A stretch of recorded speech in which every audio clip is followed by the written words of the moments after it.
जय हिंद स्टूडेंट्स, स्वागत है आपका तगड़े क्लासेस पर। तो स्टूडेंट्स, आज के लेक्चर हम लोग पढ़ेंगे टाइप्स ऑफ इलेक्ट्रोड्स के बारे में। तो लेक्चर नंबर 4 स्टार्ट करते हैं, टाइप्स ऑफ इलेक्ट्रोड्स। तो देखिए स्टूडेंट्स, अब हम लोग बात करेंगे टाइप्स ऑफ इलेक्ट्रोड्स कह लो या टाइप्स ऑफ हाफ सेल्स, इसके बारे में हम लोग बात करने वाले हैं। देखिए, ये 5 टाइप्स की होती है। एक होता है मेटल आयन, जिसमें क्या होगा, सोल्यूबल सॉल्ट में होगा ये मेटल आयन इलेक्ट्रोड।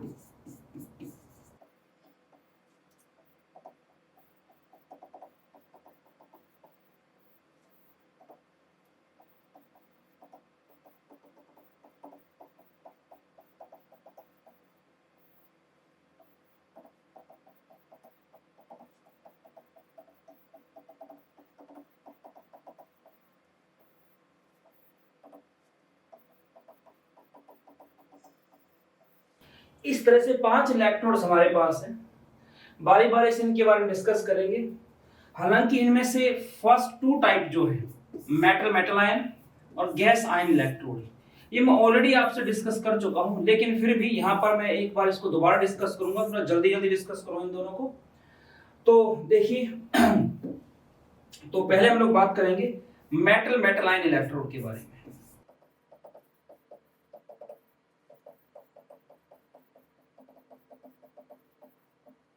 देखिए, अब यहीं पर एक बात ध्यान रखना, जितने भी नाइट्रेट्स होते हैं किसी मेटल के, पोटेशियम नाइट्रेट, सोडियम नाइट्रेट, जितने भी नाइट्रेट होते हैं वो सारे के सारे वाटर में सोल्यूबल होते हैं। Approximately all the nitrates of metals are soluble. मतलब कैसा सॉल्ट बनाते हैं वो, सोल्यूबल सॉल्ट बनाते हैं। देखिए, अभी तक मैं जितने भी आपको इलेक्ट्रोड बना के बता रहा था वो सारी इसी कैटेगरी थी मेटल आयन की। तो इसलिए इसको थोड़ा जल्दी हम खत्म करेंगे, इसमें टाइम नहीं लगाएंगे। जैसा कि मैंने आपको बताया था, यहां पर कोई भी इलेक्ट्रोड होगी और इस इलेक्ट्रोड को इसी के मेटल आयन के एक्वस सॉल्यूशन डाल दिया जाएगा। जैसे मान लो ये आपके पास जिंक की इलेक्ट्रोड है, जिंक इलेक्ट्रोड, ठीक है। तो इसको क्या करेंगे, हम इसे हम ZnSO4 के एक्वस सॉल्यूशन डाल देते हैं, जिसमें कि आपका ये टूट जाएगा Zn2+। और इलेक्ट्रोड जो होती है, इससे भी क्या होता है, ये जिंक टूट के इसमें गिरना स्टार्ट हो जाता है और इलेक्ट्रोड लगातार पतली होती जाती है, ठीक है। और इस सॉल्यूशन में आपकी Zn की कंसंट्रेशन बढ़ गई थी, ठीक है। साथ में इसमें SO4 2- भी होंगे, जो कि संख्या में कम रह गए थे जिंक के मुकाबले, Zn2+ के मुकाबले। इलेक्ट्रोड पर माइनस चार्ज आ गया था, इस तरह से हम लेकर, इसमें क्या था, ये केस कब पैदा होता है, जब आपका सॉल्यूशन प्रेशर जो होता है, सॉल्यूशन प्रेशर वो ज्यादा होता है आपका ऑस्मोटिक प्रेशर के मुकाबले, ठीक है। अब दूसरा क्या है आपका, अगर इसी की बात करें, पहले इसको रिप्रेजेंट कैसे करते हैं, इसको इस तरह रिप्रेजेंट करते हैं, जैसे पहले आपका जिंक से Zn2+, ऐसे इसको रिप्रेजेंट किया जाता है, ठीक है। इसकी जो वैल्यू लिखी जाती है इलेक्ट्रोड पोटेंशियल की, या फिर ऐसे लिख दिया जाएगा Zn से ZnSO4, मतलब यूं लगा लो आप। अगर मैं इसको वैल्यू की बात ना करके इसको रिप्रेजेंट करने की बात करूं, क्योंकि इसमें ऑक्सीडेशन होता है, तो इसको ऐसे दिखाया जाता है Zn से Zn2+, या Zn से आपका ZnSO4 एक्वस। इसके बेस पर न्यूमेरिकल आते हैं, तो उस टाइम क्या होता है, इनकी कंसंट्रेशन भी जरूरी हो जाती है। तो कंसंट्रेशन दी मिलेगी 1 मोलर 2 मोलर, ठीक है ना, कुछ इस तरह से। किसके साथ लिखी मेरी कंसंट्रेशन, जो आयनिक फॉर्म होगी ना उसके साथ। 1 मोलर लिख दिया, 2 मोलर 1.5, कुछ भी लिखा आ जाएगा ऐसे, तो वो न्यूमेरिकल उसी हिसाब से आपको सोल्व करना होगा, डिस्कस करेंगे न्यूमेरिकल्स को, ठीक है। अच्छा, अब बात करते हैं दूसरे की। ये हमारे पास क्या था, कॉपर का एग्जांपल लिया था हमने, तो इसमें सॉल्यूशन के अंदर क्या रह गया था, सॉल्यूशन के अंदर आपका SO4 2- इसकी संख्या ज्यादा थी। इस सेल को क्या बोला गया था, ऑक्सीडेशन हाफ सेल, क्योंकि यहाँ पर जो इलेक्ट्रोलाइट था इसका क्या होता है, ऑक्सीडेशन, ये न्यूट्रल से क्या हो गया था, पॉजिटिवली चार्ज। क्योंकि जब मैंने ZnSO4 डाला था इसके अंदर, तो जब टूटेगा तो Zn2 प्लस और SO4 2- में टूटेगा, तो जितने प्लस उतने माइनस। फिर जब इलेक्ट्रोड डाल देते तो इसका क्या हो, सॉल्यूशन प्रेशर ज्यादा होता है, जिस कारण ये टूट के इसमें Zn2 प्लस देती है। तो अब Zn2 प्लस जो इसको न्यूट्रल करने के लिए तो हमारे पास कुछ है नहीं, तो इसलिए ये जो इलेक्ट्रोलाइट होता है क्या होता है, पॉजिटिवली चार्ज हो जाता है, तो इसलिए इसको बोलते हैं ऑक्सीडेशन हाफ सेल। इस वाले में उल्टा हुआ था, जो इसके अंदर कॉपर जैसे कॉपर सल्फेट का सॉल्यूशन बनाया था हमने, तो Cu2 प्लस क्या था, इस पे चिपकने स्टार्ट हो गए थे, क्योंकि इसका क्या होता है, इसका ऑस्मोटिक प्रेशर ज्यादा होता है सॉल्यूशन प्रेशर से, इसका ऑस्मोटिक प्रेशर ज्यादा होता है सॉल्यूशन प्रेशर से। तो इसकी टेंडेंसी क्या होती है कि इसमें जो मेटल आयन होते हैं वो इस इलेक्ट्रोड पे जाके चिपकने स्टार्ट हो जाते हैं, ठीक है। तो अब यहाँ पर जो पोटेंशियल डेवलप हुआ था उसको हमने इसका, उसके बेस पर इसका इलेक्ट्रोड पोटेंशियल आ गया था। इसको रिप्रेजेंट कैसे करते हैं, पहले तो जो इसकी वैल्यू दी जाएगी इलेक्ट्रोड पोटेंशियल की, वो कैसी फॉर्म में दी जानी चाहिए, Cu2 प्लस से Cu रिडक्शन, या CuSO4 लिख के Cu लिख दिया, फिर इसकी वैल्यू लिखी जाएगी जो कि प्लस का 0.34 वोल्ट होती है। रिप्रेजेंट करने की बात करें तो कैसे किया जाएगा, Cu2 प्लस, अगर कंसंट्रेशन की जरूरत होगी तो कंसंट्रेशन भी दी जाएगी, जैसे इसके ब्रैकेट डाल दिया, मान लो 1 मोलर 2 मोलर कुछ भी ऐसा डाल दिया, जो भी इसकी कंसंट्रेशन होगी आयंस की, या सॉल्ट लिख सकते हैं पहले CuSO4,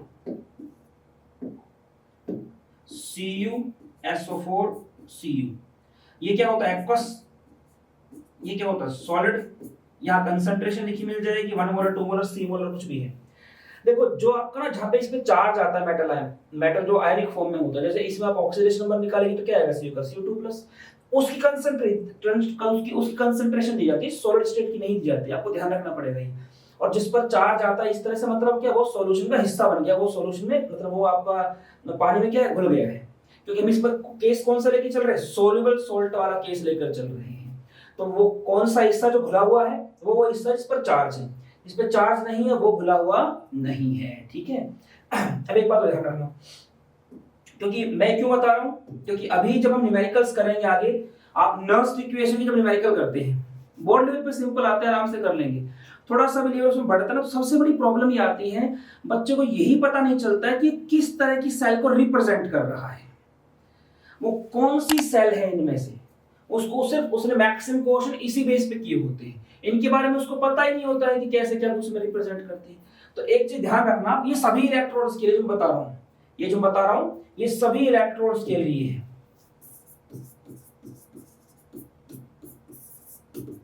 वो क्या कहता है कि देखो, अगर ऐसा हो कि जो भी आपका मेटल है वो राइट साइड पर आए, मतलब उसकी जो सॉलिड स्टेट है ना, न्यूट्रल की सॉलिड स्टेट है वो क्या है, एक्सट्रीम राइट पे आए, एक्सट्रीम राइट पे, और यहाँ पे चाहे कोई सी फॉर्म दे रखी है उसके, मान लो यहाँ पे आपकी दे दी उसने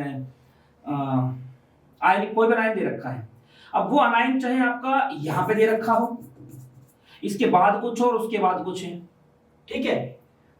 एक मिनट, वो यहाँ अनायन ही कटायन आ सकता है, यहाँ पे कटायन है, ये हो गया आपका कटायन, ठीक। तो या फिर ऐसे हो सकता है, यहाँ कटायन दे रखा है, यहाँ आपकी मेटल सॉलिड स्टेट में, अच्छा जो डंडा लगाते हैं ना हम लोग ऐसे, इस डंडे को फेज चेंज बोलते हैं। फेज चेंज मतलब क्या है, अगर इससे पहले ये एक्वस सॉल्यूशन का हिस्सा है तो बाद में क्या सॉलिड स्टेट में आ चुका है, ठीक है, तो इस तरह से इसको फेज चेंज बोला जाता है। ऐसे में एक और लिखता हूं, जैसे मान लो आपका मैं ऐसे लिखूं, ये आपका मेटल आ गया या कोई भी एलिमेंट आ गया, ठीक है, और उसके बाद यहाँ पे मुझे दिखा रखा है कटायन दिखा रखा है कोई, वो चाहे तो ऐसी फॉर्म में दे रखा हो, M+ लिख दिया जैसे, या ऐसे दिखा रखा है कुछ भी करके, और यहाँ पे उसकी कटायनिक फॉर्म दिखाई गई है। और जैसे मान लो यहाँ पे जिंक है, तो यहाँ पे Zn2+ दिखा रखा होगा, बीच में से कुछ भी आ रहा हो, एक दो प्लेटिनम वगैरह भी आ सकते हैं कभी कभी, या कोई दूसरा और रिप्रेजेंटेशन बताऊंगा तो बताऊंगा कैसे कैसे क्या कुछ होता है। तो अगर इस तरह ध्यान रखो, अगर आपकी जो सॉलिड स्टेट है, अगर आपकी जो सॉलिड स्टेट है वो एक्सट्रीम राइट हैंड साइड पर आ रही है सेल रिप्रेजेंटेशन में, तो मतलब ये वाली जो सेल है ना वो कैथोड की फॉर्म में दिखा रखी है, मतलब ये क्या आपकी कैथोड की तरह काम करेगी। और अगर यही सॉलिड स्टेट आपकी एक्सट्रीम लेफ्ट पर आ रही है, तो ये जो इलेक्ट्रोड आपको दिखा रखी है, कौन सी दिखा रखी है आपकी, जो आपकी एनोड की तरह काम करेगी। ये बात सारी की सारी जो सेल रिप्रेजेंटेशन रहेगी उन सभी में काम करने वाली है, ठीक है। और यहां से यहां तक हर स्टेप में क्या होगा, इसमें ऑक्सीडेशन नंबर कम हो रहा होगा, जबकि इसमें क्या होगा, ऑक्सीडेशन नंबर बढ़ रहा होगा, ठीक है। तो आप इसका स्क्रीनशॉट लीजिए, फिर दूसरे टाइप की इलेक्ट्रोड की बात करते हैं। देखिए मेटल मेटल आयन जो हाफ सेल है, इसमें अगर हमें नर्स्ट इक्वेशन लिखनी पड़े, कैसे लिखते हैं, अगर ये काम कर रही है एनोड की तरह, जैसे ऐसे दिखा रखा हो Zn से Zn2+ Aq+, ऐसी फॉर्म दिखा रखी है, ठीक है। तो इसके लिए आप ई सेल कैसे लिखेंगे नर्स्ट इक्वेशन से, ई सेल, अब क्योंकि ऑक्सीडेशन फॉर्म दिखाई है ना, तो आप इसे ऐसे लिखेंगे, ई Zn से Zn2+ is equals to E not Zn से Zn2+ minus 0.0591 divided by n log। अब इसको अगर मैं रिएक्शन की फॉर्म में लिखूंगा तो कैसे लिखूंगा कि भाई ये गया Zn से Zn2+ 2 इलेक्ट्रॉन्स, ये सॉलिड स्टेट में है, ये आपका एक्वस सॉल्यूशन में है। जो एक्वस सॉल्यूशन में होता है, अगर नर्स्ट इक्वेशन में निकालनी है तो कंसंट्रेशन दी जाती है, मान लो इसकी कंसंट्रेशन दे दी C1 मोलर, ठीक है, ये मोलर की कोई वैल्यू हो गई, तो कंसंट्रेशन ऑफ प्रोडक्ट साइड में क्या है Zn2+, ठीक है जी, इसकी जो भी कंसंट्रेशन होगी मतलब C1m इतना मोलर, 1 मोलर 3 मोलर 4 मोलर ऊपर आ जाएगा, डिवाइडेड बाय सॉलिड स्टेट में क्या इसमें कुछ नहीं लेके चलते, बल लेके चलते हैं इसको, ये बनेगी। लेकिन अगर यही चीज आपको रिडक्शन फॉर्म में दिखा रखी होती है मतलब आपकी इलेक्ट्रोड कैसे काम करे, रिडक्शन हाफ सेल की तरह काम करे तो कैसे होता, तो अभी ऐसे दिखाई जाती, जैसे इसमें सॉलिड क्या है, एक्सट्रीम लेफ्ट पे है, तो इसमें सॉलिड क्या होता आपका राइट पे होता, ऐसे। इक्वेशन कैसे बनती, Zn2+ aqueous फॉर्म में gives +2 electrons gives you Zn, ठीक है, ये होती इक्वेशन। अब देखिए आप कैसे लिखते हैं कि E रिडक्शन है ना, तो Zn2+ से Zn is equals to E naught Zn2+ से Zn minus 0.0591 divided by n log concentration of product क्या है, कुछ भी नहीं, मतलब सॉलिड स्टेट दे रखा क्या आएगा, 1 आएगा, मतलब इसकी 1 लेते हैं, यहां पे क्यों नहीं लिखा डिवाइड बाय 1 लिखो, मतलब देखो बात 1 है, मतलब बात सेम है। अपॉन में क्या है कंसंट्रेशन ऑफ रिएक्टेंट, जिसमें क्या है Zn2+, तो Zn2+ की जो भी कंसंट्रेशन होगी, ये जितना भी मोलर दे रखा होगा 2 मोलर 3 मोलर जैसा भी है, वो आप यहां पे लिख देंगे। तो इस तरह से ये इन हाफ सेल, ये जो हाफ सेल्स अगर ये एनोड की तरह काम करती है तो इसके नस्ट इक्वेशन आप ऐसे लिखेंगे, ई सेल ऐसे निकालेंगे। अगर रिडक्शन हाफ सेल की तरह काम कर रही है तो आप इसका ई सेल जो नस्ट इक्वेशन से ऐसे निकालेंगे, ठीक है। एक बात ध्यान रखना, जो मेटल आयन इलेक्ट्रोड है इसमें सोलुबल सॉल्ट चाहिए होता है, जो ऑलमोस्ट कंप्लीटली सोलुबल हो। अगर नेग्लिजिबल सोलुबल होगा आपका जो सॉल्ट है, तो ऐसे में इस केस में KSP की वैल्यू दी जाएगी। KSP मतलब क्या होता है, सॉल्युबिलिटी प्रोडक्ट, जो कि स्पेरिंगली सॉल्युबल सॉल्ट्स के लिए यूज किया जाता है, मतलब जो वो सॉल्ट्स जो कि ना के बराबर घुलते हैं। तो आप चाहे तो इसका स्क्रीनशॉट ले सकते हैं। फिर चलते हैं आगे की तरफ। अब देखिए, अब बात करेंगे हम सेकंड टाइप की हाफ सेल्स की, जो कि गैस आयन इलेक्ट्रोड, ठीक है। अभी हमने डिस्कस कर लिया मेटल आयन जो कि सॉल्युबल सॉल्ट। एक बात ध्यान रखना, इस टाइप में, ठीक है, अगर आपको KSP की वैल्यू नहीं दी गई है, KSP मतलब क्या होता है, सोलबिलिटी प्रोडक्ट। क्या होता है, सोलबिलिटी प्रोडक्ट। अगर KSP की वैल्यू आपको दी गई नहीं है तो इसका मतलब यह है कि क्वेश्चन में उसने सोल्यूबल सॉल्ट की ही बात की है। अगर स्पेरिंगली सोल्यूबल सॉल्ट जो ना के बराबर घुलते हैं उनकी बात करता तो उसमें KSP की वैल्यू दी जाती है। तो KSP की वैल्यू का ना दिया जाना ही क्या है कि भाई सोल्यूबल सॉल्ट की बात कर रहा है इस वाले केस में। गैस आयन इलेक्ट्रोड ऑलरेडी इसके एक छोटा सा एग्जांपल मैं आपसे डिस्कस कर चुका हूं, देखिए।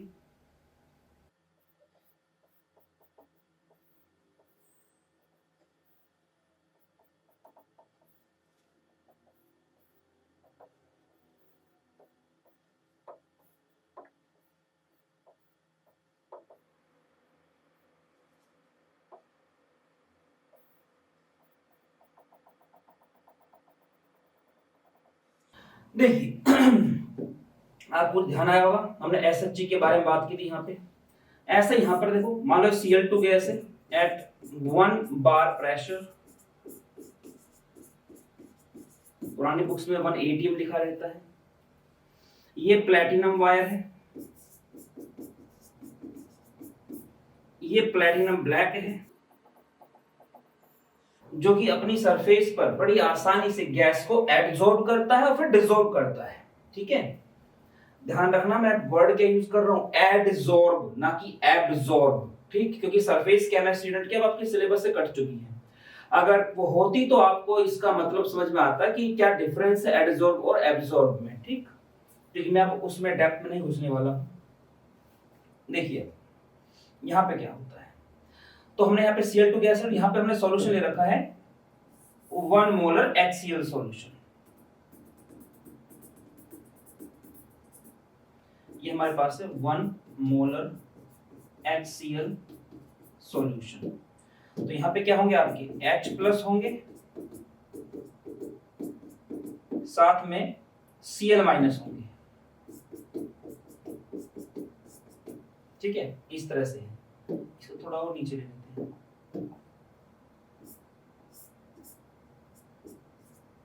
ठीक है। तो ये होता क्या है, इस इलेक्ट्रोड में हम यहां से गैस डालते हैं। जो ये गैस होगी ना, ये गैस ये इस प्लैटिनम ब्लैक की सरफेस पर ही एडजॉर्ब होती है, बाद में डिसॉल्व होती है। यहाँ पे क्या होता है, ये प्लैटिनम ब्लैक अपनी सरफेस प्रोवाइड करता है इलेक्ट्रॉन्स के ट्रांसफर होने के लिए, ठीक। और ये गैस अपने ही आयन से सैचुरेट होती है, मतलब जैसे Cl2 है, इसका आयन क्या बनेगा, Cl माइनस बनेगा ना। तो यहाँ पे क्या है, Cl माइनस है, तो यहाँ पे जितनी Cl2 गैस डिसॉल्व होती है, मतलब यहाँ पे क्या रिएक्शन, यहाँ क्या प्रोसेस हो रहा है, देखो 2Cl minus equilibrium Cl2 plus 2 electrons, ठीक है।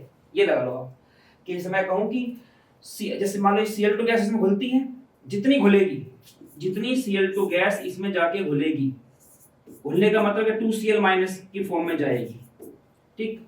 और 2 इलेक्ट्रॉन लूज करेंगे, इलेक्ट्रॉन की सरफेस पर आएगा, तो पहले से जो Cl माइनस मौजूद है वो Cl माइनस क्या करेंगे, इसकी सरफेस प्लैटिनम ब्लैक की सरफेस से इलेक्ट्रॉन लेंगे और Cl2 गैस के रूप में कन्वर्ट हो जाएंगे। ये आपके Cl माइनस है, इलेक्ट्रॉन लेंगे Cl2 गैस के रूप में आ जाएंगे और फिर क्या होंगे, यहां से बाहर निकलने स्टार्ट हो जाएंगे, ये यहां से बाहर निकलना स्टार्ट हो जाएगा, ठीक है। तो ये इसके अंदर होता है। अब इसमें कैसे रिप्रेजेंट करते हैं इसको देखो जरा, मैं अभी यहाँ पे इसकी एनोड फॉर्म को रिप्रेजेंट करूंगा। मैंने आपको ऑलरेडी बता रखा है कि अगर एक्सट्रीम लेफ्ट पर सॉलिड स्टेट हो, मतलब वो हाफ सेल कैसे काम करेगी, आपकी एनोड की तरह काम करेगी, ठीक है।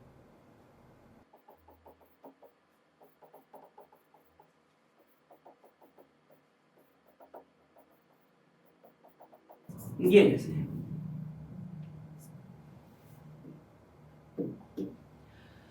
अब देखो यहाँ पे इसी गैस की फॉर्म में, तो इसको क्या होगा, प्रेशर दिया जाएगा एटीएम में या बार में, ये आयन कंसंट्रेशन दी जाएगी। सी क्या कंसंट्रेशन है कि कितना मोलर है, 1 मोलर 2 मोलर 3 मोलर, ऐसे इसमें जहां पे माइनस ये जो आयनिक फॉर्म है वो क्या कंसंट्रेशन, पानी में घुला हुआ हिस्सा है वो, ठीक है। और ये Cl2 ये प्रेशर होगी, प्रेशर डोनेट करेगा इतना एटीएम, ठीक। तो अब देखो ये बस सोचना, ये तो 0 से प्लस में जा रहा है, ये माइनस से प्लस में जा रहा है, इसके बेस पे आप इसमें ऑक्सीडेशन रिडक्शन मत सोचना। अगर आपको ऐसा हिस्सा दिया गया है सॉल्ट ब्रिज के किसी भी तरफ, जैसे सॉल्ट ब्रिज से पहले क्या लगाते हैं आप, एनोड दिखते हैं और बाद में कैथोड दिखते हैं, तो एनोड मतलब ऐसी फॉर्म दिखा रखी है, ऐसे वाली एनोड, ये फिर ठीक है। हाँ, तो इसमें क्या होगा, आपका ऑक्सीडेशन होता है, ठीक। तो इसमें पहचानने का सिंपल तरीका क्या होता है, जब आप ऐसा देखते हैं तब कंफ्यूज हो जाते हैं, क्यों कि आपको आदत होती है सिर्फ वो देखने की Zn से Zn2 plus U2 plus Cu या Ag से Ag plus Ag plus Ag। जब प्लेटिनम आ जाता है तो इसमें ऑक्सीडेशन रिडक्शन का कैसे पता चलता है, अगर एक्सट्रीम लेफ्ट पर आपको दिया गया है सॉलिड फॉर्म, तो बताइए एनोड के बारे में बात कर रहा है, ठीक है। और यही आपका सॉलिड स्टेट कहां आती है, एक्सट्रीम राइट पर आती है, फिर ये क्या होता आपका, ये कैथोड की तरह काम करता। अगर इसके लिए आपको नर्स इक्वेशन लिखनी हो तो देखो कैसे लिखेंगे। मैं पहले इन दोनों के लिए इक्वेशन बना के दिखाता हूं आपको।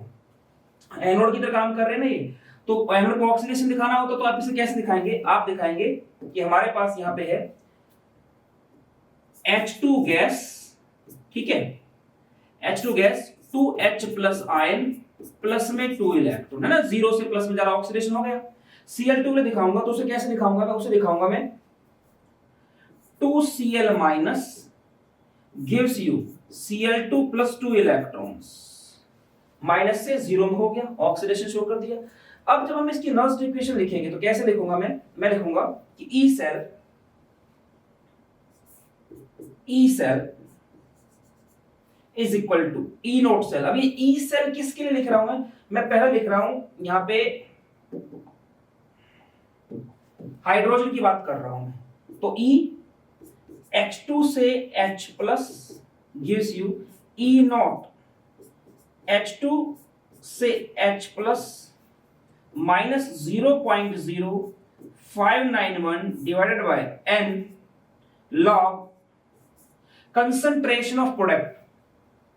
यहां पे क्या आ गया आपका H प्लस आयंस, इसकी पावर क्या हो जाएगी, आगे नंबर 2 है तो 2 आ जाएगा, divide by concentration of reactant, क्योंकि रिएक्टेंट साइड में अब गैस की फॉर्म है तो क्या लिखूंगा मैं, इसका प्रेशर लिखूंगा, किसका, pressure of H2 in ATM। ये बनेगा आपका हाइड्रोजन के लिए नर्स इक्वेशन बनेगी, SHG के लिए ये बनेगा, ठीक है। अगर ये मुझे दिखाना है क्लोरीन के लिए, तो क्लोरीन के लिए मैं कैसे दिखाऊंगा, देखो मैं लिखूंगा E Cl माइनस से Cl2, ऑक्सीडेशन होना चाहिए ना, माइनस से 0 में जा रहा है, is equals to E naught Cl minus से Cl2 minus 0.0591 divided by N log concentration of product. अब प्रोडक्ट साइड में कंसंट्रेशन ही गैस, क्या लिखूंगा, इसका प्रेशर, कि इसका प्रेशर किसका, Cl2 का, divided by concentration of reactant जो कि Cl माइनस, और इसकी पावर मतलब यहां पे जो भी दे रखा होगा 1 मोलर 2 मोलर 3 मोलर, वो नीचे लिख के उसकी पावर आ जाएगी। तो ये किसके लिए बना है, ये बना है आपका क्लोरीन गैस के लिए, ठीक है।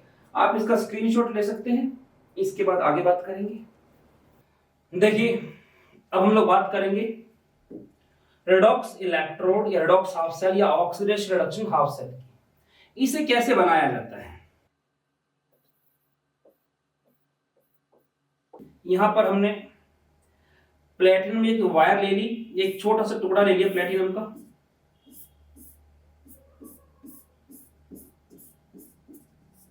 ठीक है, ये मान लीजिए प्लेटिनम की वायर है या प्लेटिनम का कोई टुकड़ा है, इसको हम एक सॉल्यूशन में डिप करते हैं। अब ये जो सॉल्यूशन होता है इसमें एक ही मेटल अपने डिफरेंट ऑक्सीडेशन स्टेट्स में मौजूद होता है, एक ऐसा सॉल्ट का सॉल्यूशन होता है। जैसे मैं अपनी बात को रखूं तो यूं समझो आप, जैसे इसमें हमने रखा है जो आयरन होता है, जैसे आप उसकी 2 ऑक्सीजन स्टेट होती है +2 +3, तो इसमें जो सॉल्ट है ना, कुछ ऐसा डाला हुआ है जहां पे पानी डालने के बाद उस सॉल्ट से Fe2+ मिल रहा है, और एक और सॉल्ट डाला हुआ है उससे क्या मिल रहा है हमें, Fe3+ मिल रहा है, Fe3+। तो इसमें अब Fe2+ है, Fe3+, मतलब एक ही मेटल की डिफरेंट मेटल आयनिक स्टेट्स मौजूद हैं, ठीक है। और यहां प्लेटिनम डालते हैं तो ये प्लेटिनम क्या करता है, ये अपनी सरफेस प्रोवाइड करता है इलेक्ट्रॉन के ट्रांसफर के लिए, ठीक है। अब देखिए इसमें क्या होता है, अगर ये हाफ सेल या ये इलेक्ट्रोड एनोड की तरह काम कर रही है तो कैसे लिखेंगे, देखो मैंने इससे पहले गैस आयन इलेक्ट्रोड में प्लेटिनम का यूज किया था, प्लेटिनम वायर, तो उसको दिखाया था ऐसे, इसमें प्लेटिनम वायर दिखा दी, एक सॉलिड स्टेट में है, ठीक है। ये अगर ये काम कर रहा है एनोड की तरह तो लिखूंगा Fe2+, Fe3+, ऐसे। अब मेरा जो वो है सॉलिड स्टेट के एक्सट्रीम लेफ्ट पर है तो कैसे काम कर रही है, एनोड की तरह। अगर कैथोड की तरह कर रही होती तो कैसे लिखता मैं इसको, Fe3+, Fe2 plus platinum solid state. अब यहाँ पे एक बात को समझना, इस बारे में फेस चेंज का साइन नहीं दिखाया है, इसके बारे में मैं ऑलरेडी बता चुका हूं। देखो यहाँ पे जब Fe2 प्लस से Fe3 प्लस में जा भी रहे हैं तो Fe2 प्लस कैसी फॉर्म में है आपका, वो एक्वस फॉर्म में ही तो है। ये भी क्या आपका एक्वस फॉर्म में, ये भी कैसा आपका एक्वस फॉर्म में। तो जो है 2 प्लस से 3 प्लस में जाए, चाहे ये 3 प्लस से 2 प्लस में जाए, क्या इनकी फेस चेंज हो रहा है? इसमें नहीं हो रहा, इसलिए फेस चेंज का साइन इसमें नहीं दिखाया जाता, इसमें कॉमा दिखाया जाता है। ठीक है, तो देखिए इसने ऐसे दिखा दिया। अगर मुझे इनके लिए एसआरपी लिखना, मतलब नर्स इक्वेशन लिखनी है, अगर मैं ऊपर वाले के अकॉर्डिंग लिखूं, पहले इसके अकॉर्डिंग नर्स इक्वेशन लिखूं, तो कैसे लिखूंगा? देखो E Fe2 प्लस से Fe3 plus is equals to E naught Fe2 plus से Fe3 plus minus 0.0591 divided by n। अच्छा अब n नहीं, अब इसमें ना इसको आप यूं मान लो, अगर मैं इसको एक जनरल फॉर्म में लिखूं, मैं एक जनरल फॉर्म में लिखूं, जैसे मान लो ये कोई भी एलिमेंट है जिसकी +1 या +2 ऑक्सीजन स्टेट है या +2 +3 है, तो इसको मैं ऐसे लिखूंगा, इसी वाले की बात कर रहा हूं कि प्लैटिनम,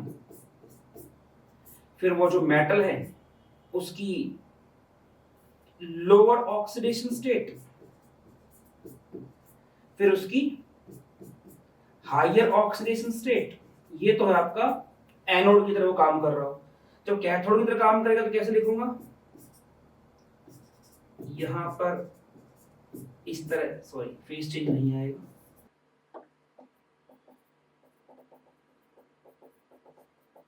तो अब क्या है देखना जरा, मैं यहां पे ये मान के चल रहा हूं जो m ऑक्सीडेशन स्टेट वो n से बड़ी है, ठीक है ना, वो n से क्या है, बड़ी है। तो ऐसे में इलेक्ट्रॉन जो एक्सचेंज होंगे वो कितने होंगे? मतलब जैसे यहाँ पे 2 से 3 है तो कितना इलेक्ट्रॉन ट्रांसफर होगा? एक ही तो होगा।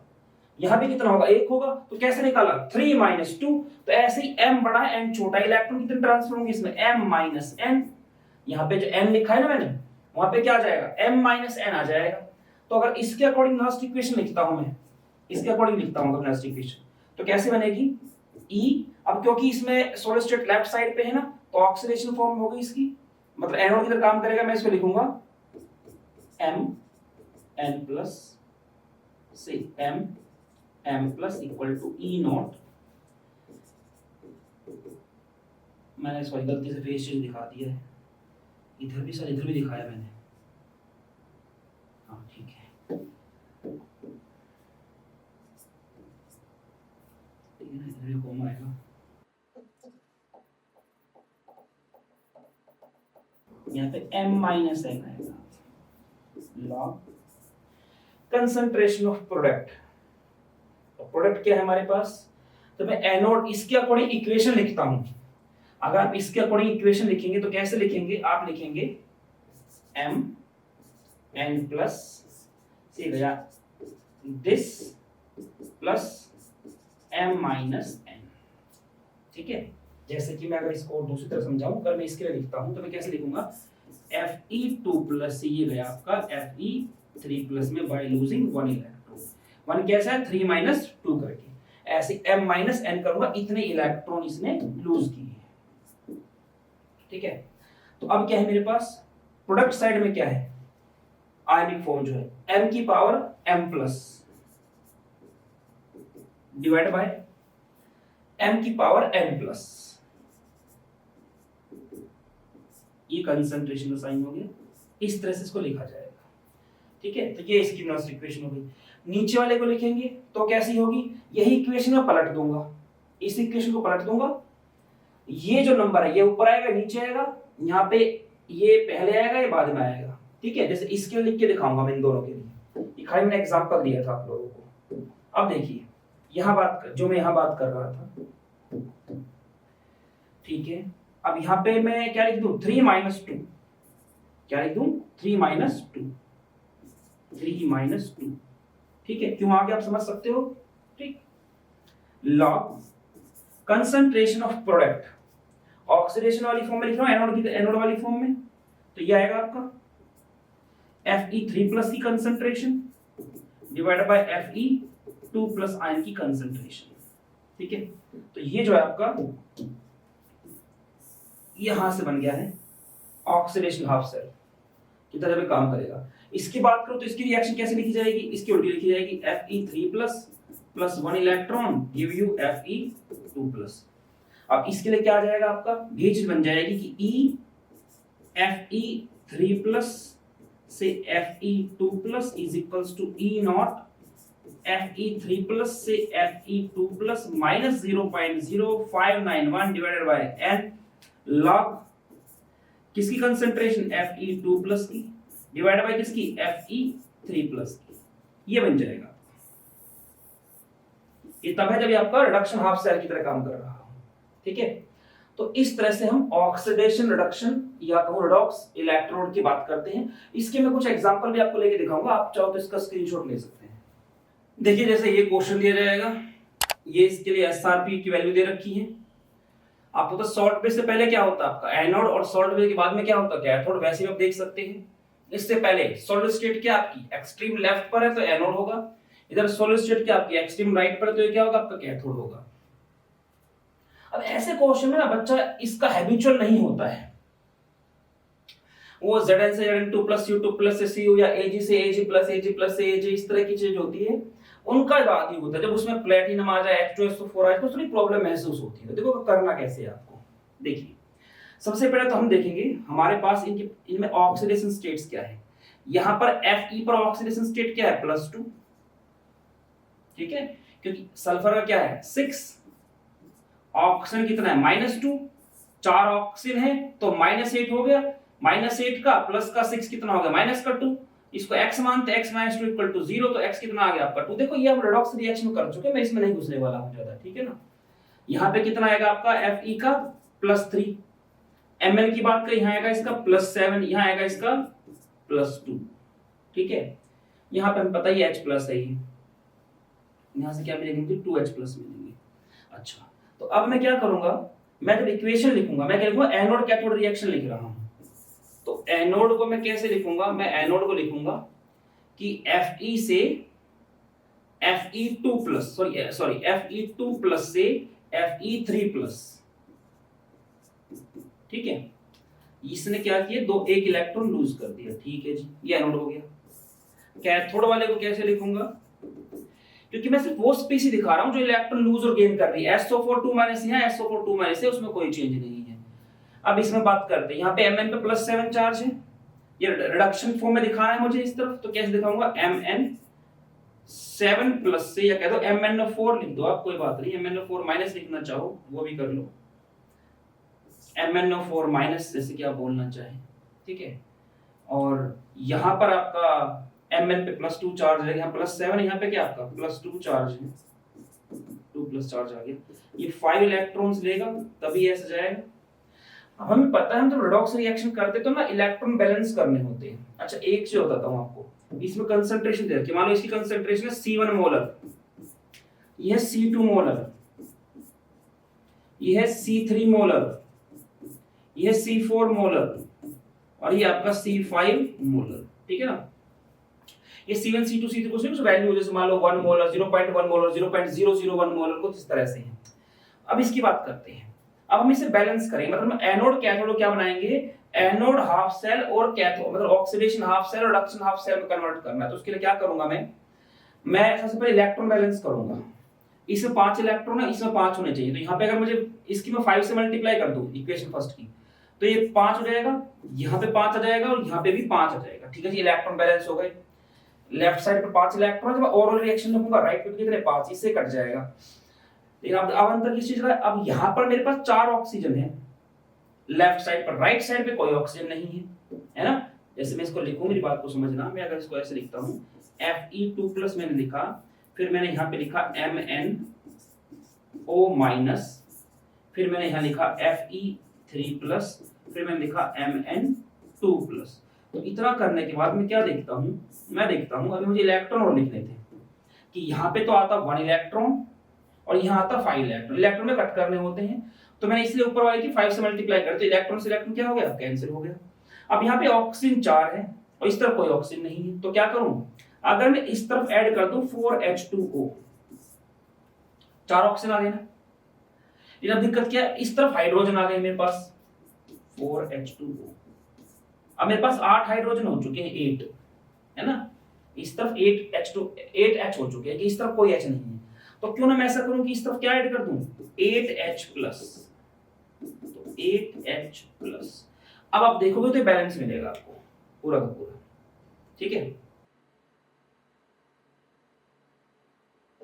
ठीक, ओके।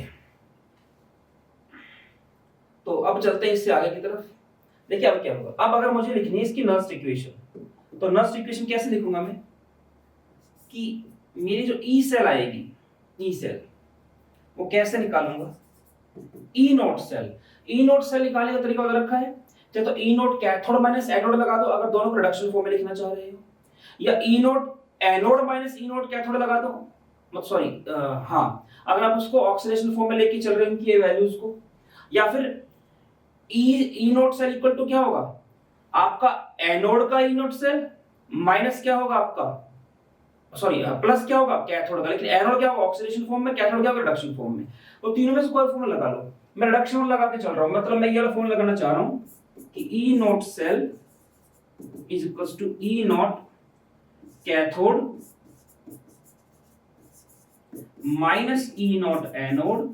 तो ये जो दोनों ई नोट की वैल्यू है कैसी फॉर्म में होनी चाहिए, ये होनी चाहिए आपकी रिडक्शन फॉर्म में, ठीक है, मैं ये कहना चाह रहा हूं। तो रिडक्शन फॉर्म में होनी चाहिए, मुझे कैसे रखी है ऑक्सीडेशन फॉर्म में, कम से ज्यादा से कम, चलो ये तो रिडक्शन फॉर्म में है, ज्यादा +7 से +2 में जा रहा है। इसे जब मैं कन्वर्ट करूंगा किससे, रिडक्शन फॉर्म में +3 से +2 में, तो ये माइनस से क्या हो जाएगा प्लस हो जाएगा।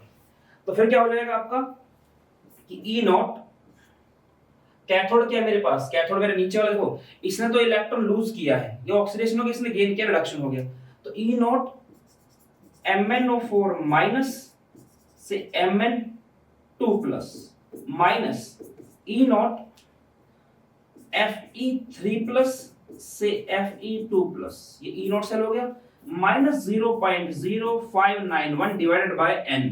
अब n क्या है मेरे पास, n है मेरे पास 5 इलेक्ट्रॉन्स, ठीक है ना, n कितना 5 है, चाहे ऊपर वाले में देखो चाहे नीचे वाले में 5। लॉग कंसंट्रेशन ऑफ प्रोडक्ट, अब प्रोडक्ट में देखो क्या क्या आ रहा है मेरे पास।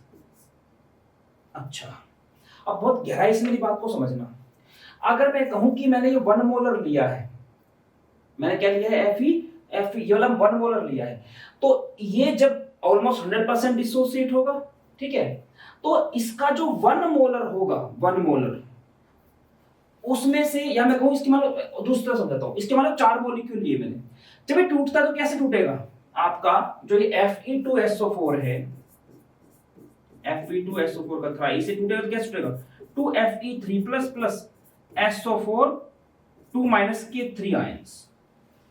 तो इसके अगर 4 मॉलिक्यूल है, मुझे Fe+2 कितने मिलेंगे 8 मिलेंगे, इसका स्टोइचियोमेट्रिक कोएफिशिएंट कितना 1, इसके कितना 2, इसके कितने मिलेंगे, इसके 4 तो इसके 12 मिलेंगे, ठीक है। तो ऐसे ही अगर ये C2 था तो इससे मुझे Fe3 प्लस कितने मिलेंगे 2 टाइम्स मिलेंगे, इसकी कंसंट्रेशन 2 टाइम्स, तो यहां पे क्या आएगा 2Fe3 प्लस, ठीक है, ये हो गया। अच्छा अभी मैंने 5 लिखना भूल गया, तो इसमें 5 भी है, ठीक है ना, बैलेंस किया तो इसको ऐड किया ना मैंने, ठीक है ठीक है ठीक है।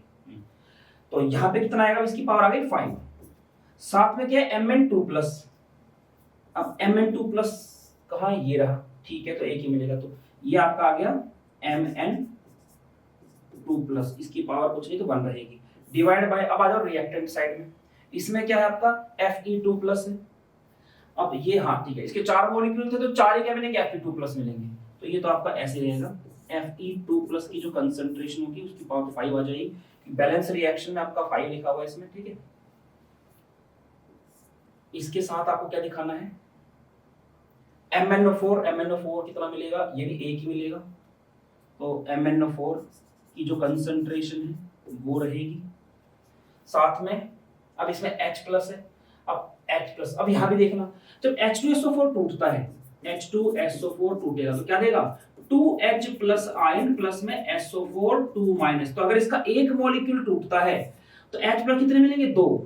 तो वैसे कंसंट्रेशन मैंने शुरू में ली थी कितनी C5 ली थी, ये C5 डालूंगा इतने मोल। तो इसमें जाने के बाद क्या मिल जाएगा 2 टाइम्स मिलेंगे C5 के, तो मतलब 2 times of H plus ion. तो जो भी H प्लस आयन की कंसंट्रेशन देगी उसको 2 से मल्टीप्लाई कर दो और पावर कितनी आएगी उसकी 8।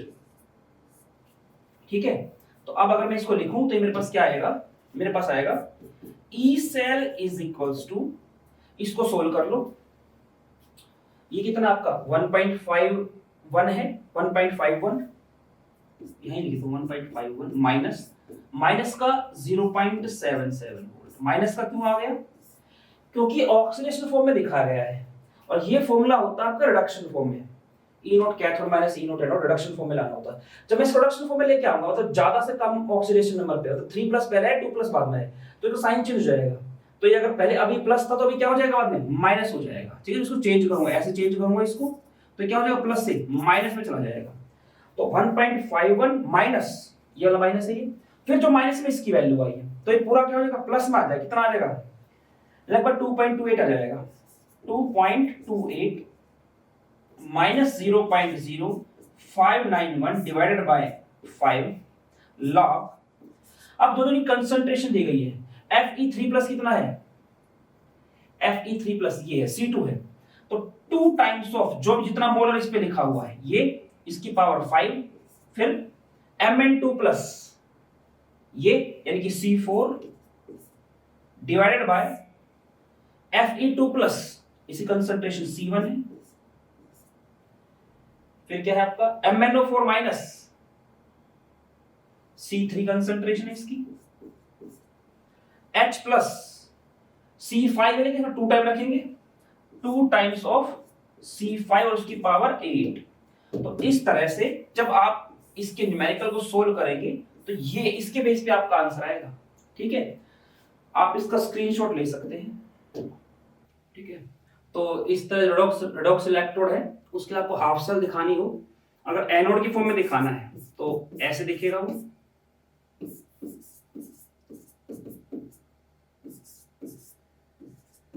है ना, एक्वस फॉर्म में दोनों, E नॉट Fe। अभी मैंने एनोड की फॉर्म में दिखाया ना, तो 2 प्लस से 3 प्लस वैल्यू कितनी हो जाएगी इसकी माइनस 0.77 वोल्ट, क्योंकि इसकी यहां पे दिखा रखा होगा प्लस, रिडक्शन फॉर्म में दिखा रखा होगा कहीं, देखो ये Fe3 प्लस से Fe2 प्लस, तो रिडक्शन फॉर्म में कितना प्लस का 0.77, तो ऑक्सीडेशन फॉर्म में कितना हो जाएगा आपका माइनस हो जाएगा उसका। ठीक है, या हम इस तरह से लेके चले SN2 प्लस एक्वस फॉर्म से एक्वस में जाएगा, लेकिन ऑक्सीडेशन स्टेट कितनी जाएगी +2 से +4। तो कैसे दिखाएंगे इसको भी, इसकी वैल्यू हो जाएगी माइनस का 0.15 वोल्ट। कि देखो प्लस में आप देखोगे ना, जैसे 4 से 2 में जा रहा है तो प्लस का 0.15 है, मैं 2 से 4 में ऑक्सीडेशन कर रहा हूं, उस प्रोडक्शन की वैल्यू दे रखी है, क्या होगा चेंज हो जाएगा। ऐसे मान लो MnO4 माइनस से जा रहा हो Mn2 प्लस में, तो ये ना ध्यान रखना एसिडिक मीडियम में ऐसा हो सकता है, एसिडिक मीडियम में ही आपका जो Mn4 प्लस होता है, MnO4 माइनस, इसको Mn2 प्लस में कन्वर्ट कर सकते हैं। ये किसमें होगा सिर्फ एसिडिक मीडियम में। ठीक है, और ये सब आप पढ़ेंगे डी ब्लॉक एलिमेंट्स के अंदर। और इसकी वैल्यू जैसे यहां पे आप दिखाना चाहो तो E नॉट और रिडक्शन फॉर्म में है ना ये आपका MnO4 माइनस से Mn2 प्लस, यहां वैल्यू लिखी हुई कहीं ना कहीं उसकी, MnO4 माइनस से Mn2 प्लस, ये रही आपकी रिडक्शन फॉर्म में क्या है 0.49 ऐसा है 1.49। ठीक है, अगर मुझे कन्वर्ट करना हो MnO4 माइनस को MnO4 2 माइनस में, तो ये हमेशा बेसिक मीडियम चाहेगा, मतलब अल्कलाइन मीडियम चाहेगा, ये एसिडिक में नहीं होगा। ठीक है, तो यहां पे क्या हो जाएगा E नॉट MnO4 माइनस से MnO4 2 माइनस इसके लिए भी कहीं ना कहीं मिलेगा आपको वैल्यू। जो भी इसके देखिए रिडक्शन हाफ, ये रिडक्शन की फॉर्म में लिखा हुआ है, यहाँ पे रिडक्शन की फॉर्म में होगी, जो भी इसकी वैल्यू होगी उसको आप लिख देना, ठीक है, जहां भी मिलेगी, ठीक है। तो इसका आप स्क्रीनशॉट ले सकते हैं। इस तरह से हाफ सेल, ये ऊपर वाली क्या दिखा रही है आपकी, कि ये ऑक्सीडेशन हाफ सेल की तरह काम करेगा, या कहूं ये जब एनोड की तरह काम करेगी। नीचे वाली क्या दिखा रखी है आपको, ये रिडक्शन हाफ सेल की तरह सेल काम करेगा, या कह दो जब ये कैथोड की तरह काम करेगा, ठीक है। इसका आप स्क्रीनशॉट ले सकते हैं। देखिए स्टूडेंट्स, अब हम लोग बात करेंगे हमारा जो फोर्थ इलेक्ट्रोड है, मेटल इनसॉल्युबल सॉल्ट अनायन इलेक्ट्रोड। ये क्या कहता है, देखिए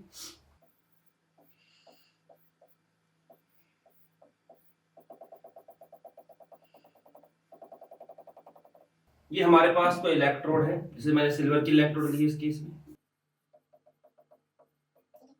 इस इलेक्ट्रोड के ऊपर परत चढ़ जाएगी एक, कि जिस भी मेटल की है ये इलेक्ट्रोड, इसी मेटल का एक इनसॉल्युबल सॉल्ट जो होगा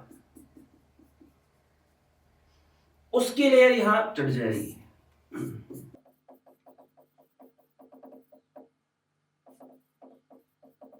इसकी कोटिंग हो जाएगी इसके ऊपर, ठीक है। इसमें होता क्या, जैसे मान लो हमारे पास कोई भी मेटल है, इस मेटल का जो इनसॉल्युबल सॉल्ट होगा उसका जो अनायनिक पार्ट है, उसका जो अनायन है, अनायनिक पार्ट, वो रखने वाला एक नॉर्मल सॉल्ट लिया जाता है, जो कि इनसॉल्युबल नहीं होता है। जैसे इस केस में क्या होगा, KCl है। मैं इसको धीरे धीरे समझाऊंगा, मैं क्या कुछ बोल रहा हूं धीरे धीरे आपको समझ में आएगा। इस केस में क्या है, वो KCl है, K plus Cl minus, K plus Cl minus, K plus Cl minus. तो सिल्वर की इलेक्ट्रोड थी, और ये Cl माइनस क्या करेगा, जब इसमें चिपकेगा तो हमें पता है AgCl क्या होता है, इनसॉल्युबल होता है, तो इसलिए AgCl की लेयर इस पे चढ़नी स्टार्ट हो जाएगी। तो उसके लिए क्या जरूरत था, हमें Cl माइनस मिलना जरूरी था, ठीक है। लेकिन ऐसा नहीं कि इलेक्ट्रोड आपकी KCl के सॉल्यूशन में रखी हुई थी, नहीं, इलेक्ट्रोड कहां रखी थी, इलेक्ट्रोड पोटेंशियल की बात होती है, कोई भी मेटल अपने ही सॉल्ट, अपने सॉल्युबल सॉल्ट में रखी जाती, जो कि क्या था इसके अंदर, KNO3 था, सॉरी AgNO3 था, जहां से इसको Ag प्लस और NO3 माइनस मिला था,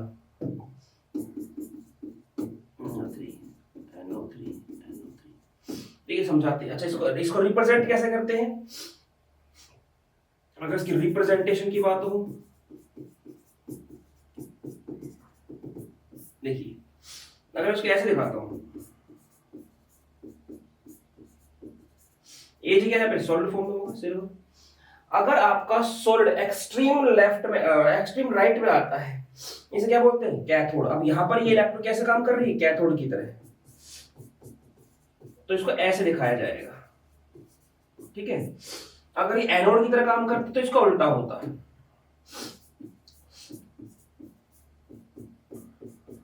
ये सॉलिड स्टेट में होता है। एक्सट्रीम लेफ्ट पर आपका सॉलिड होता, क्या होता है वो आपका, वो एनोड को रिप्रेजेंट करता है, ठीक है। सेल रिएक्शन लिखनी पड़ जाए, जैसे मान लो इसकी सेल रिएक्शन लिखना चाहो आप ऊपर वाले की, तो AgCl प्लस 1 इलेक्ट्रॉन क्या होगा, यहाँ पे Ag प्लस Cl माइनस है ना, तो Ag आपका सॉलिड स्टेट में आ जाएगा और Cl माइनस सॉल्यूशन के अंदर रहेगा, ठीक है। अब मैं बात करूंगा, हमारे पास जो एक मेटल आयन सॉल्युबल सॉल्ट, ये वाली जो इलेक्ट्रोड होती है, इसे आप किस तरह से कन्वर्ट करेंगे मेटल इनसॉल्युबल सॉल्ट के अंदर, इस इलेक्ट्रोड के अंदर। मेरा कहने का मतलब क्या है,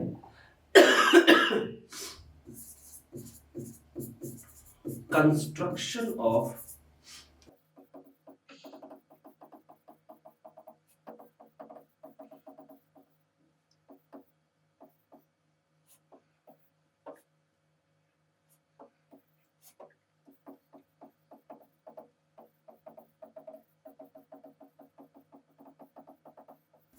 एक मेटल आयन इलेक्ट्रोड को मेटल इनसॉल्युबल सॉल्ट अनायन इलेक्ट्रोड में कैसे कन्वर्ट किया जाता है, हम उसकी बात करने वाले हैं। तो देखिए, दो बनाए कि एक बनाए, दो बनाने की कोशिश करेंगे।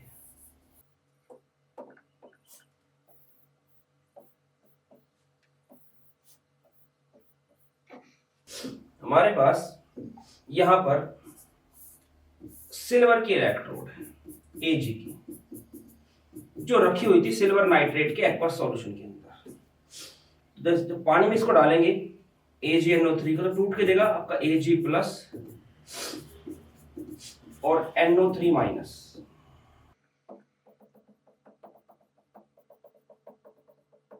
फिर इसमें सिल्वर को डाल दिया, ठीक है।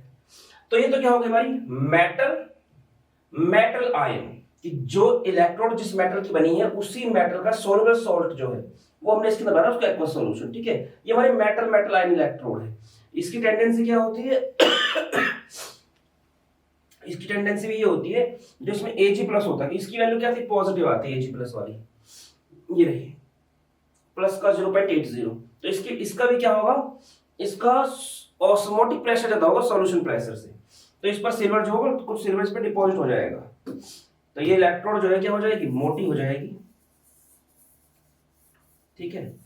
और इसके सॉल्यूशन के अंदर जो है Ag प्लस का अमाउंट क्या होगा, कम होगा NO3 के मुकाबले, ठीक है। इससे NO3 ज्यादा है और Ag प्लस कम है। अब क्या कहता है ये, कि कहता है कि अब इसमें क्या करो, आप एक ऐसा सॉल्ट डाल दो कि जो, जैसे आपको इसका ये पता होना चाहिए इसका वो क्या होता है, इसका इनसॉल्युबल सॉल्ट क्या होता है। तो इसका इनसॉल्युबल सॉल्ट है काफी फेमस, जो आपको पता होगा, सिल्वर क्लोराइड। तो अब इसका जो अनायनिक पार्ट है वो क्या होगा आपका माइनस, इसके अनायनिक पार्ट का एक इलेक्ट्रोलाइट लो, एक सॉल्ट लो जो आसानी से सोल्यूबल हो, ताकि इसमें जाते अपने आयन से डिसोसिएट हो जाए, उसको इसके अंदर डाल दो, ठीक है। अब सिचुएशन क्या बन जाएगी, देखो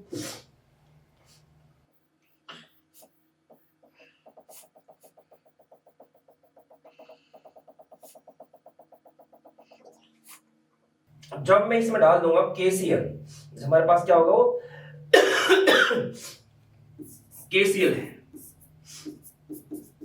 वो हमने इसके अंदर डाल दिया। KCl का जब उसके इसके अंदर डालते हैं तो क्या होता है, टूटेगा आपका K प्लस और Cl माइनस में, बराबर संख्या मुझे K प्लस और Cl माइनस मिलेंगे, ठीक है जी।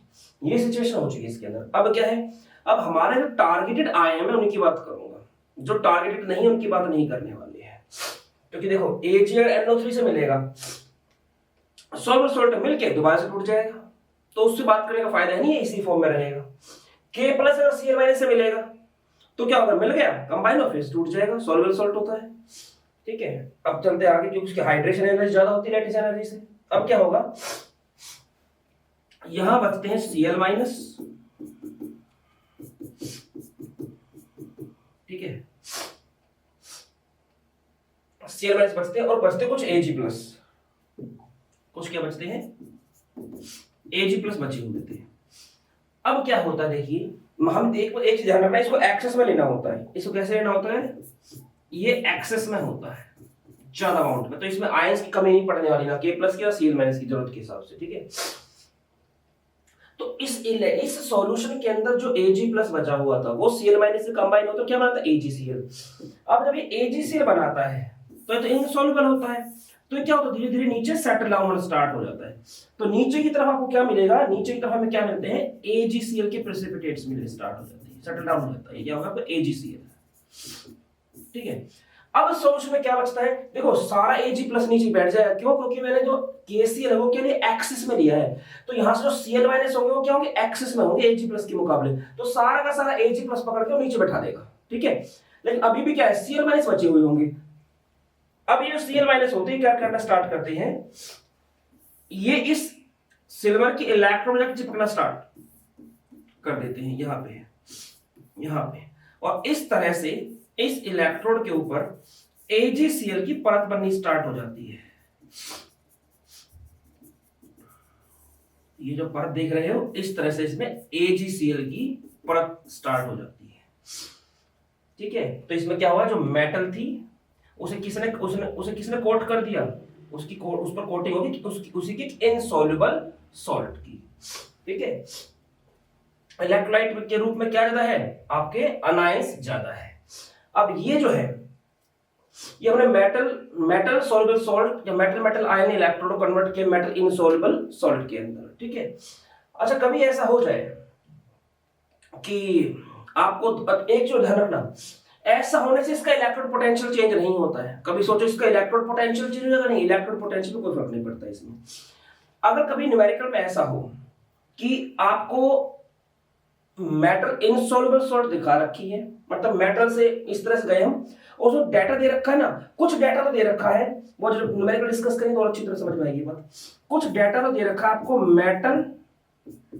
मेटल आयन इलेक्ट्रोड का, और कुछ डाटा आपको दिया हुआ है मेटल इनसॉल्युबल सॉल्ट अनायन इलेक्ट्रोड का। जब इस तरह से सेम न्यूमेरिकल में दोनों इलेक्ट्रोड्स का डाटा दिया गया तो आपको ध्यान रखना होगा, ऐसे में आप उस इलेक्ट्रोड को मेटल आयन इलेक्ट्रोड की तरह ही ट्रीट करेंगे, उसी के हिसाब से सारा सब कुछ होगा। ठीक है, ठीक है, आप स्क्रीनशॉट ले लीजिए इसका। देखिए स्टूडेंट्स, कैल्विन इलेक्ट्रोड की बात करते हैं अब। हमारा फिफ्थ और लास्ट इलेक्ट्रोड जो है, इसका सेटअप कैसा होता है।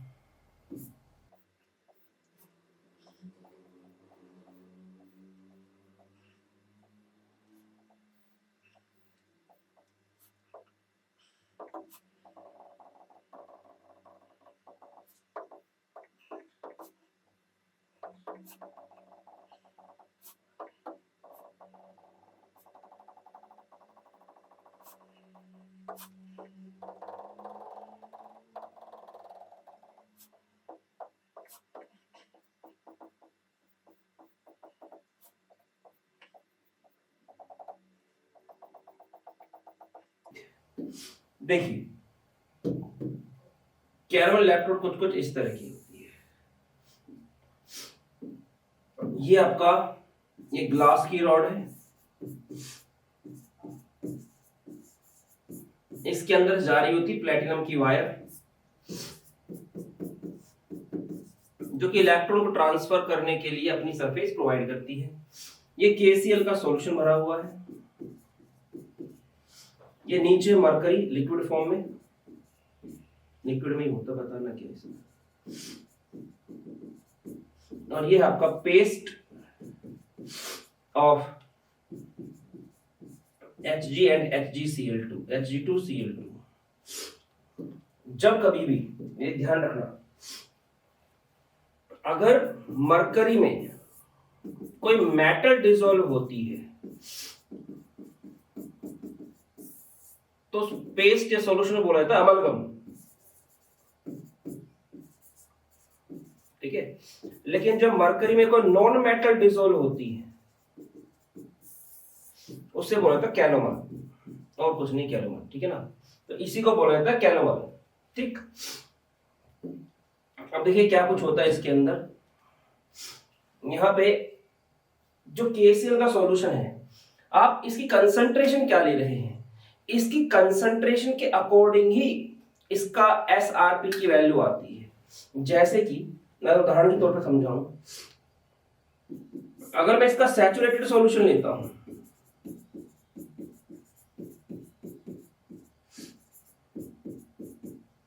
तो इसकी SRP की वैल्यू क्या रहेगी, ये रहेगी आपकी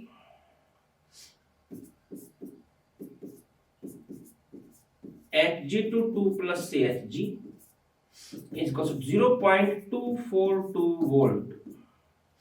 अगर मैं इसको 1 नॉर्मल लेके चलूं तो वैल्यू आएगी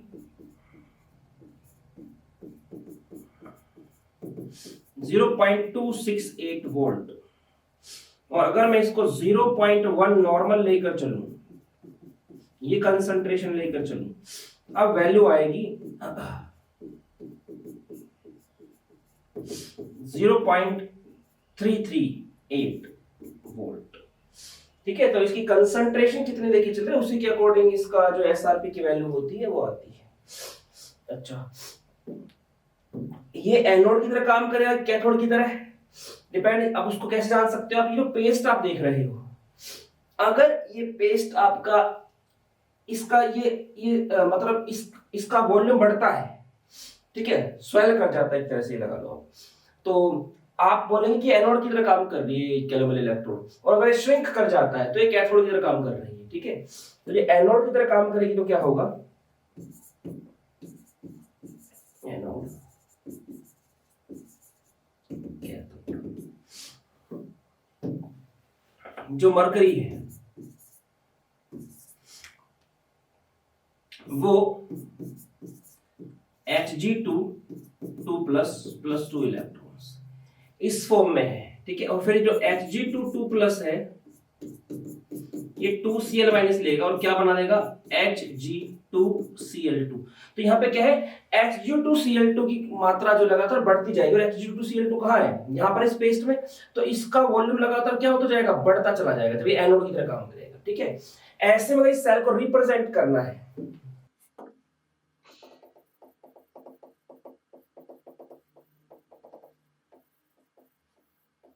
तो आप इसको इस तरह से रिप्रेजेंट करते हैं।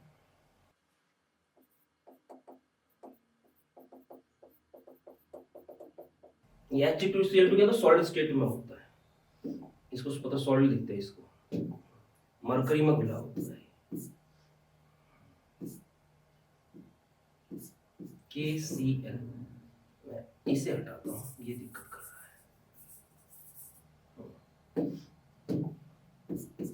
KCl सैचुरेटेड है, तो आपने लिखा सैचुरेटेड। ठीक है, ये आपकी प्लैटिनम की वायर, ऐसे आप इसको रिप्रेजेंट करेंगे। ठीक है, अगर कैथोड इधर काम करता तो कैसे करता, देखिए उसमें करता है जैसे हमारे पास है Hg2Cl2, 2 इलेक्ट्रॉन लेगा, कन्वर्ट हो जाएगा 2Hg प्लस में 2Cl माइनस आयन, तो उसमें क्या होगा, मरकरी बनेगा। मरकरी बनेगा मतलब क्या है, ये Hg2Cl2 से क्या चला जाएगा, नीचे मरकरी की फॉर्म में चला जाएगा, तो क्या होगा, श्रिंक होता चला जाएगा। ठीक है, ये क्या होगा, श्रिंक होता चला जाएगा। ठीक है, आप चाहो तो इसको ऐसे दिखा दो, या चाहो तो इसको ऐसे दिखा दो। ठीक है, क्योंकि Cl तो पहले ही -1 में था, यहाँ भी -1 में है। ये जो Hg2Cl2 इसका नाम क्या होता है, इसको बोलते हैं मर्क्यूरस क्लोराइड। ठीक है, इसे क्या बोला जाता है, इसका नाम होता है मर्क्यूरस क्लोराइड। ये डायमर की फॉर्म में पाया जाता है, यूं Hg और इनके साथ Cl जुड़े होते हैं, ऐसे दो यूनिट, डाई मतलब दो, बर मतलब दो यूनिट आपस में जुड़ी होती है HgCl की। ठीक है, तो इस तरह से आपका Hg2Cl2 होता है। अच्छा, +1 oxidation state, lower oxidation state, इसलिए क्या लगाया, अस लगाया है। हायर ऑक्सीडेशन स्टेट में क्या लगाते हैं, इक लगाते हैं, फिर मर्क्यूरिक क्लोराइड हो जाता अगर इस पे +2 चार्ज होता तो। ठीक है, तो फिर फॉर्मूला ये नहीं होता। अब चलते हैं आगे। अच्छा हाँ, कैथोड की फॉर्म में से कैसे रिप्रेजेंट करेंगे, कैथोड की फॉर्म आप इसको ऐसे दिखाएंगे, इसी को उल्टा कर देंगे, KCl सैचुरेटेड से Hg2Cl2 सॉलिड से Hg। ठीक है, Hg क्या, लिक्विड है।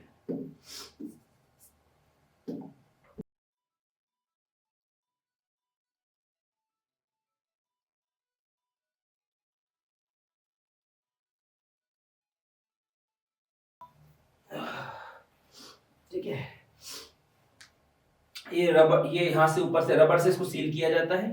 ठीक है, अच्छा अब जैसे मान लो न्यूमेरिकल में आ जाएंगे, तो इसको हम क्या करते हैं, ये भी आपका जैसे SHG होती है ना, रेफरेंस इलेक्ट्रोड, उसी की तरह काम करता है ये, बस कमी क्या है, टेम्परेचर सेंसिटिव होता है।